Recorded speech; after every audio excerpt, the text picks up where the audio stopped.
नमस्कार दोस्तों, एक ऐसी खबर है जिसका अपडेट देना ज़रूरी था, वो है ईशा फाउंडेशन, सद्गुरु की जो फाउंडेशन है उसको लेकर। सुप्रीम कोर्ट ने जो पुलिस वहाँ पर 150 से ज़्यादा पुलिस पहुंची थी उनके आश्रम पर और जांच करने उस पर रोक लगा दी। और ईशा फाउंडेशन के फाउंडर हैं सद्गुरु जग्गी वासुदेव। फाउंडेशन के खिलाफ रिटायर्ड प्रोफेसर एक कामराज ने मद्रास हाईकोर्ट में याचिका दाखिल की थी और आरोप लगाया था कि उनकी बेटियां लता और गीता को आश्रम में बंधक बनाया गया।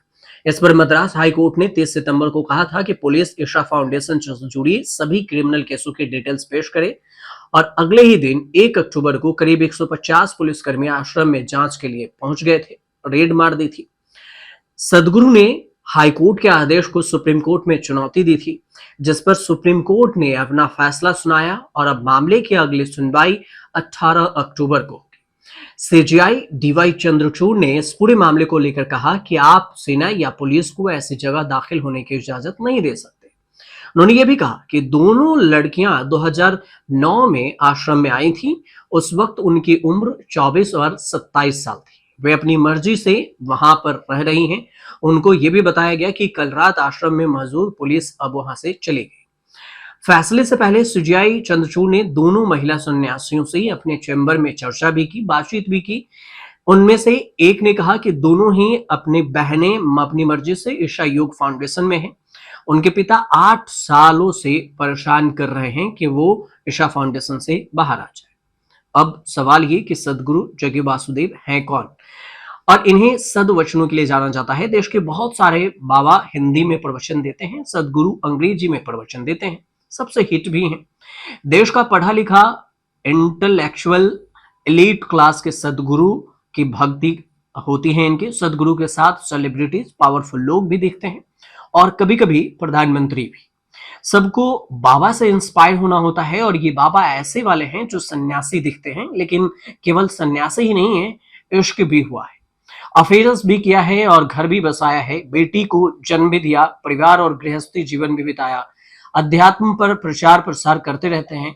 सवाल ये उठा कि कौन है सदगुरु जग्गी वासुदेव। इनकी पूरी कहानी आपको इसमें बताएंगे।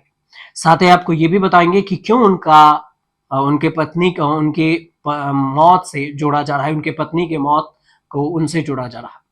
सदगुरु की जिंदगी विवादों से भरी रही है और एक नए विवाद में फिर उनके परिवार का जिक्र हुआ। आरोप लगा कि अपनी बेटी और दूसरी बेटियों में भेदभाव करते हैं। सवाल ये कि आपने अपनी बेटी की शादी करके सेटल कर दिया तो दूसरी की बेटी को सन्यासी क्यों बना रखा है। जिस बेटी के चक्कर में सदगुरु से ये सुप्रीम सवाल हुआ है सुप्रीम कोर्ट से, वो बेटी भी किसी गरीब घर की नहीं।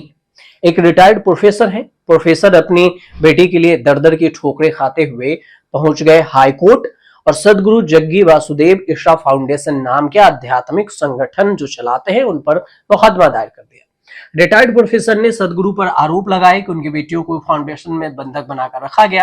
हालांकि ये मामला कोर्ट में भी पहुंचा, जिस पर मद्रास कोर्ट के आदेश भी दिए गए, लेकिन फिर सुप्रीम कोर्ट के आदेश आ गए और फिर इस मामले पर रोक लगा दी कि आप उनके जो आश्रम में वो नहीं जा सकते, आप जांच नहीं कर सकते। लेकिन विवाद इतना बढ़ा कि मामला सुप्रीम कोर्ट तक पहुंचा और इसी को लेकर 3 अक्टूबर 2024 को तमिलनाडु के कोयम्बटूर में आध्यात्मिक गुरु जग्गी वासुदेव के ईशा फाउंडेशन पर जांच रुकवा दी गई। सुनवाई के दौरान जस्टिस डीवाई चंद्रचूड़, जस्टिस जेबी पारदीवाला और जस्टिस मनोज मिश्रा की बेंच ने दोनों बेटियों से वीडियो कॉल पर बातचीत की। प्रोफेसर की दोनों बेटियों ने सुप्रीम कोर्ट से कह दिया कि वो अपनी मर्जी से हैं। फिर इसे रोक दिया गया, इस पूरे मामले को रोक दिया गया कि आप जांच नहीं कर सकते और अगली तारीख दे दी गई। सवाल ये उठा कि उनकी पत्नी के समाधि का भी मामला है। आरोप लगता है कि सदगुरु की पत्नी विजया कुमारी की मौत के पीछे उनका हाथ था। इसे लेकर वो सवालों के घेरे में भी रहे। सदगुरु का स्टैंड रहा है कि उनकी पत्नी विजय ने अपनी मर्जी से 33 साल की उम्र में प्राण त्याग दी और कहा जाता है कि वे भी अपने पति की तरह अध्यात्म की राह पर चल रही थी। अध्यात्म और योग की दुनिया में जाने के करीब 2 साल बाद एक लंच प्रोग्राम में उनकी मुलाकात विजय कुमारी से हुई थी। विजय कुमारी एक बैंक में काम करती थी और यह दोनों की पहली मुलाकात थी। अब इसके बाद कुछ समय तक दोनों के बीच में थोड़ी और बातचीत हुई और एक दूसरे को चिट्ठियां लिखे जाने लगे। प्रेम पनवा और फिर 1984 में महाशिवरात्रि वाले दिन जग्गी वासुदेव और विजय कुमारी ने शादी कर ली। विजय कुमारी को सदगुरु और प्यार से विज जी कहते थे। शादी के बाद विज जी भी अपने पति के साथ कार्यक्रमों में जाया करती थी। शादी के 6 साल बाद 1990 में सदगुरु और विज जी को एक बेटी राधा को जन्म दिया। दोनों ने जुलाई 1996 में एक दिन सदगुरु ध्यान लिंग में प्रतिष्ठा करने जा रहे थे और बकौल सदगुरु तब विज जी ने तय कर लिया था कि लिंग के प्राण प्रतिष्ठा होते ही वह अपना देह त्याग देंगे। ये कहा जा रहा है विज जी ने सार्वजनिक ऐलान कर दिया कि एक निश्चित पूर्णिमा को इस संसार से विदा कर देंगे। सदगुरु कहते हैं कि ध्यान में जाने के 8 मिनट बाद बिना किसी प्रयत्न के सहज भाव से मुस्कुराते हुए विज जी ने अपने प्राण त्याग दिए। आरोप तो लगे लेकिन आगे कुछ हुआ नहीं। अब रिपोर्ट क्या कहती है ये भी समझिए। सदगुरु अब 25 साल के थे तब उनके जीवन में एक ऐसी घटना घटी जिसके बाद आध्यात्मिक जीवन को पूरी तरह से चुन लिया। वो एक दिन मैसूर के चामुंडी हिल गए, जहां बैठे हुए धीरे धीरे वे समाधि में चले गए।